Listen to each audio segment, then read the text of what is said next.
నేపాల్ రావణ కాష్టంలా రగిలిపోతోంది. Social media ban నిర్ణయంతో మొదలైన ఆందోళనలు హింసాత్మకంగా మారాయి. 10ల మంది చనిపోయిన, 100ల మంది గాయాల పాలైన యువత అంతా నేపాల్ సర్కార్పై ఉద్యమం చేస్తోంది.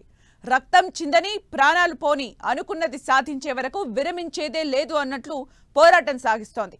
దీంతో ప్రభుత్వమే కూలిపోయే పరిస్థితి వచ్చింది. అసలు నేపాల్లో ఏం జరుగుతోంది? ప్రధాని పరారయ్యే పరిస్థితి ఎందుకు వచ్చింది? యువత ఆగ్రహానికి కారణమేంటి? సోషల్ మీడియా బ్యాన్ మాత్రమే నిజమైన కారణమా?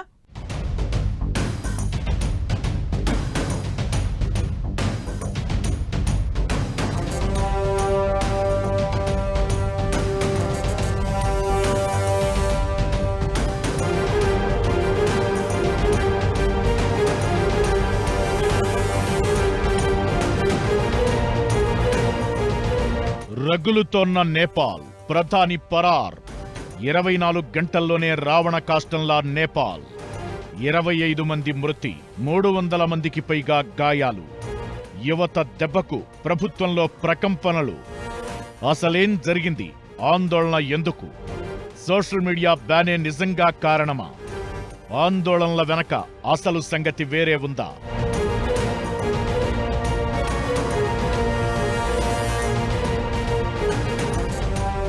యువత దేశ భవిష్యత్కు సంపద. వాళ్లు నిబంధనలు సృష్టించగలరు, బద్దలు కొట్టగలరు. యూత్కు కోపం వస్తే ఏం జరుగుతుందో, ఫలితం ఎలా ఉంటుందో నేపాల్ పరిణామాలు సాక్ష్యంగా నిలిచాయి. ప్రభుత్వం తీసుకున్న నిర్ణయంపై రగిలిపోయిన యువకులు ఆందోళన బాట పట్టారు. ప్రధాని కూడా పరారయ్యే రేంజ్ పోరాటం చూపించారు. ప్రస్తుతం అన్నింటికీ సోషల్ మీడియానే ఆధారమయ్యింది.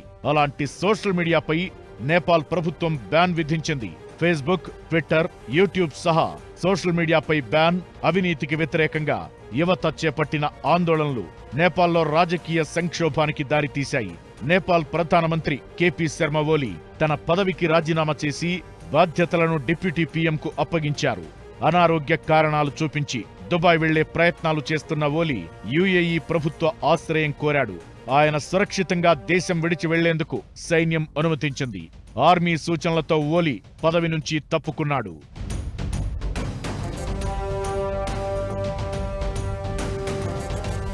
ట్విట్టర్, యూట్యూబ్ లాంటి మొత్తం 26 సోషల్ మీడియా వెబ్సైట్లపై నిషేధంతో ఆందోళనలు మొదలు కాగా 24 గంటల్లోనే ప్రధాని రాజీనామాకు కారణమయ్యాయి. జెన్జీ ఆందోళన పేరుతో యువత చేపట్టిన నిరసనలు భారీ అవినీతి వ్యతిరేక ఉద్యమంగా మారింది. నేపాల్ పార్లమెంటు భవనానికి కూడా ఆందోళనకారులు నిప్పంటించారు. పెద్ద సంఖ్యలో యువతీ యువకులు వీధుల్లోకి వచ్చి పోలీసులు, సైన్యాలతో పోరాటం చేస్తున్నారు. ఎక్కడికక్కడ వాహనాలకు నిప్పంటించి ప్రభుత్వ కార్యాలయంపై దాడులు చేస్తున్నారు. 2 ఏళ్ల కిందట శ్రీలంకలో మాదిరిగా ప్రజలు అధ్యక్షుడి నివాసంపై దాడి చేసి నిప్పంటించారు. సోమవారం రాత్రి అత్యవసర కేబినెట్ సమావేశం ఏర్పాటు చేసిన కేపీ శర్మ సోషల్ మీడియాపై నిషేధాన్ని తొలగిస్తూ నిర్ణయం తీసుకున్నారు. అయినా సరే నేపాల్ యువత ఆగ్రహం చల్లారలేదు. మంగళవారం కూడా నిరసనలు తీవ్రస్థాయిలో కొనసాగాయి. అధ్యక్షుడు, ప్రధాని, మంత్రుల నివాసాలకు ఆందోళనకారులు నిప్పంటించారు. ఆర్థిక మంత్రిపై కూడా దాడికి పాల్పడ్డారు. వరుస ఆందోళనలతో హోంశాఖ, ఆర్థిక శాఖ సహా పలువురు మంత్రులు తప్పుకున్నారు. ప్రధాని కూడా రాజీనామా చేయడంతో రాజకీయ సంక్షోభం ఏర్పడింది.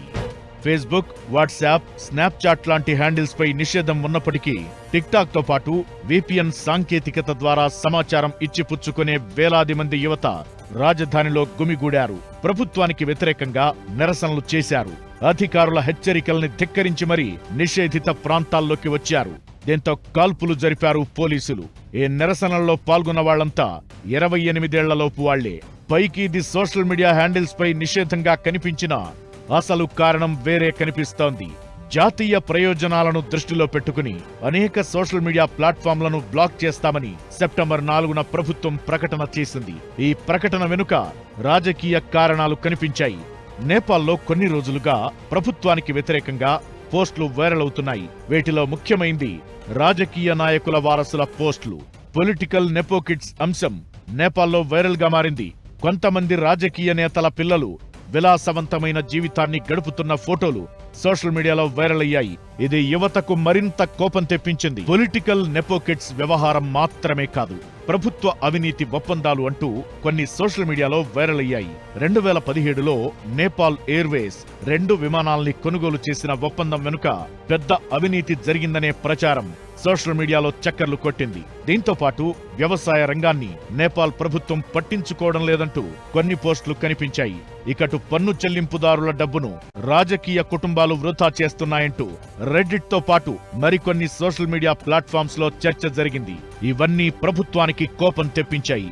దీంతో ఏకంగా సోషల్ మీడియా హ్యాండిల్స్ పై నిషేధం విధించాలని ప్రభుత్వం నిర్ణయించింది. ఇలా సోషల్ మీడియాపై బ్యాన్తో నేపాల్లో పరిస్థితి ఒక్కసారిగా మారిపోయింది. ప్రతిపక్షాలు కూడా ఆజ్యం పోయడంతో యువత పెద్ద ఎత్తున నిరసనలకు దిగింది. హింసాత్మక ఘటనల్లో కొందరు చనిపోవడంతో ప్రధాని రాజీనామా చేసే వరకు వ్యవహారం వెళ్ళింది. ప్రధాని పరారయ్యే స్థాయి ఉద్యమానికి సుదన్ గురుంగ్ నాయకత్వం వహించాడు. అతడి నేతృత్వంలో నిర్వహించే హమీ నేపాల్ అనే ఎన్జిఓ సంస్థ ఈ ఆందోళనను ముందుండి నడిపించింది. నేపాల్ ఆందోళనలో ఎక్కువ మంది యువత, పాఠశాల విద్యార్థులే పాల్గొన్నారు. నేపాల్ జెన్జీ ఆందోళనలో 25 మంది ప్రాణాలు కోల్పోగా 300 మందికి పైగా గాయాలయ్యాయి. ఓలీ రాజీనామా నిరసనకారుల ప్రధాన డిమాండ్. అయితే ఇప్పుడు నేపాల్లో ప్రధాని రాజీనామా చేసినా ప్రభుత్వం కూలిపోయినట్లు కాదు. ఆ దేశంలో ప్రధాని కార్యనిర్వాహక విభాగానికి చీఫ్ మాత్రమే. అధ్యక్షుడు ప్రభుత్వానికి అధిపతి. అధ్యక్షుడు రాజీనామా చేస్తేనే ప్రభుత్వం పూర్తిగా కూలిపోతుంది. మరో వారం రోజుల్లో నేపాల్ రాజకీయాల్లో కీలక పరిణామాలు చోటు చేసుకునే అవకాశాలు కనిపిస్తున్నాయి. యువత తలుచుకుంటే చాలు రాజులు, రాజ్యాలే కూలిపోతాయి. ఇవాళ నేపాల్, నిన్న బంగ్లాదేశ్, మొన్న శ్రీలంక సంక్షోభాలు ప్రూవ్ చేస్తోంది అదే. అసలు బంగ్లాదేశ్, శ్రీలంకలో ఏం జరిగింది? అక్కడి ప్రభుత్వాలు కూలిపోవడం వెనుక చోటు చేసుకున్న పరిణామాలేంటి? ఇకపై నేపాల్లో ఏం జరగబోతోంది? రాజకీయం ఎలాంటి మలుపులు తిరగబోతోంది? వరుస సంక్షోభాలు సంధిస్తున్న ప్రశ్నలు, ఇస్తున్న సందేశాలు ఏంటి? ఇవాళ నేపాల్, నిన్న బంగ్లా, మొన్న శ్రీలంక. బంగ్లాదేశ్, శ్రీలంకలో అసలేం జరిగింది? నేపాల్ రాజకీయం ఏకపై ఎలా మారబోతోంది?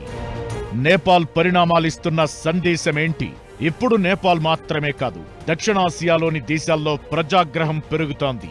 శ్రీలంక, బంగ్లాదేశ్లో ప్రభుత్వాలను కూలదోసి జనాల కోపం ఇప్పుడు నేపాల్ను అతలాకుతలం చేసింది. గత 2 ఏళ్లలో ఈ 3 దేశాల్లో ప్రభుత్వ వ్యతిరేక నిరసనలు తీవ్రమయ్యాయి.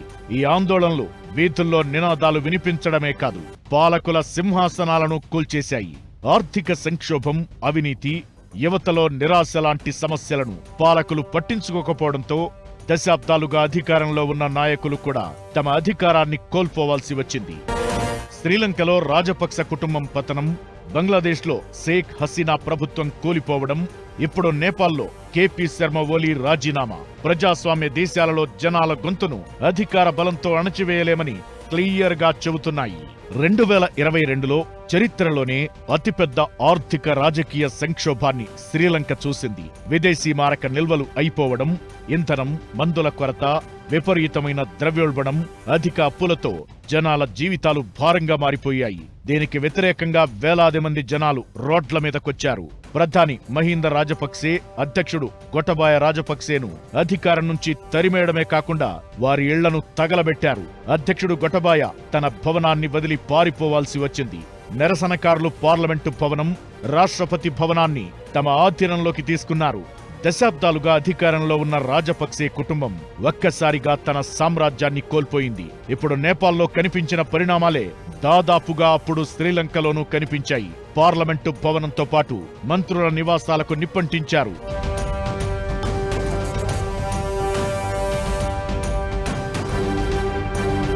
శ్రీలంక తరువాత బంగ్లాదేశ్లోనూ హింసాత్మక నిరసనలు మొదలయ్యాయి. విద్యార్థుల ఆందోళనలతో బంగ్లా వీధులు రక్తంతో తడిసిపోయాయి. 300 మంది ప్రాణాలు కోల్పోయారు. కేవలం నెల రోజుల్లో ఆ దేశ పరిస్థితి పూర్తిగా మారిపోయింది. నిప్పురవ్వగా మొదలైన విద్యార్థుల నిరసనలు అగ్నిగుండంగా మారి దేశాన్ని దహించివేశాయి. ప్రభుత్వ ఉద్యోగాల్లో స్వాతంత్ర్య సమరయోధుల వారసుల కోటా రిజర్వేషన్లకు వ్యతిరేకంగా గతేడాది బంగ్లాదేశ్లో విద్యార్థులు నిరసనకు దిగారు. ఆ తరువాత అవి ఉద్రిక్తతలకు దారితీసి హింసాత్మకంగా మారాయి. ఈ ఘటనలో దాదాపు 300 మందికి పైగా విద్యార్థులు ప్రాణాలు కోల్పోయారు. భారీగా ఆస్తి నష్టం జరిగింది. బస్సులను తగలబెట్టారు. ప్రభుత్వ ఆస్తులను ధ్వంసం చేశారు. అప్పటి ప్రధాని షేక్ హసీనా అధికారిక నివాసంలో కూడా విద్యార్థులు ఎంటర్ అయ్యారు. దీంతో పదవికి రాజీనామా చేసి షేక్ హసీనా దేశం విడిచి వెళ్లిపోయారు. బంగ్లాదేశ్లో ప్రస్తుతం సైనిక పాలన నడుస్తోంది. ఇప్పుడు నేపాల్, నిన్న బంగ్లా, మొన్న శ్రీలంక. జనాలు రోడ్ల మీదకు రావడం, దశాబ్దాలుగా ఉన్న రాజకీయ వ్యవస్థను కూలదోయడం, ప్రభుత్వాధికారులు జనాల శక్తిని తక్కువ అంచనా వేయొద్దని సూచిస్తున్నాయనే అభిప్రాయాలు వినిపిస్తున్నాయి. జనాల విశ్వాసాన్ని పోగొట్టుకోకుండా, ప్రజాస్వామ్య వ్యవస్థలను బలహీనపరచకుండా పారదర్శకంగా, జవాబుదారీగా పాలన సాగించాలని ప్రభుత్వానికి ఈ సంఘటనలు వార్నింగ్ ఇస్తున్నాయి.